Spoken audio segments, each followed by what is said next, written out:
కాదు తెలంగాణ రాష్ట్ర వ్యాప్తంగా పెండింగ్ ఉన్నటువంటి స్కాలర్షిప్ విడుదల చేయాలని చెప్పేసి వామపక్ష విద్యార్థి సంఘాలుగా న్యాయబద్ధంగా మేము నిరసన చేస్తూ ఉంటే ఈ రోజు రేవంత్ రెడ్డి నిరాకూర్చపాల్గొన్నటువంటి పోలీసులు ఈ రోజు విద్యార్థి సంఘాల నాయకులను దౌర్జన్యంగా అరెస్ట్ చేయడం సిగ్గుచాడు. రేవంత్ రెడ్డి గుర్తుపెట్టుకో, నీ నాశనం మొదలైంది విద్యార్థులతో నడుచుకున్నావు కాబట్టి ఖచ్చితంగా నీకు గోరి కడతామని చెప్పేసి కూడా ఈ సందర్భంగా తెలియజేస్తా ఉన్నాం. ఈ రోజు నువ్వు నీ కింద పనిచేసే అధికారులంతా కూడా నీ ఇష్టాన్ని వివరిస్తూ విద్యార్థుల బతుకులను నాశనం చేస్తా ఉన్నారు.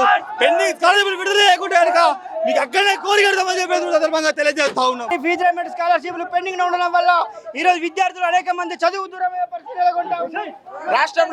రాష్ట్రంలో రేవంత్ రెడ్డి ప్రభుత్వం ఫీజు రియంబర్స్మెంట్ బకాయిలు ఇవ్వకుండా విద్యార్థుల జీవితాలతో చెలగాటం ఆడుతూ ఉంది. అధికారంలోకి వస్తే ఒకేసారి ఫీజు రియంబర్స్మెంట్ విడుదల చేస్తామని చెప్పి కాంగ్రెస్ పార్టీ ప్రవేశపెట్టిన ఫీజు రియంబర్స్మెంట్ పథకాన్ని రేవంత్ రెడ్డి తుంగలో దొక్కుతూ విస్మరిస్తా ఉన్నాడు. 30 నెలలైంది ముఖ్యమంత్రిగా ఉండి విద్యాశాఖ పెట్టుకొని ₹1 ఫీజు రియంబర్స్మెంట్ ఇవ్వవు. ఇలా విద్యార్థులు సర్టిఫికేట్ తీసుకున్నామంటే స్కాలర్షిప్లు రాక ఫీజు రియంబర్స్మెంట్ లాగా పైసలు కట్టి సర్టిఫికేట్ తీసుకునే పరిస్థితి. ఇలా పైసల కోసం తల్లిదండ్రులు అప్పో సప్పో వేసి బంగారం పెట్టి పైసలు తీసుకుంటున్న రేవంత్ రెడ్డి చెల్లం లేదు.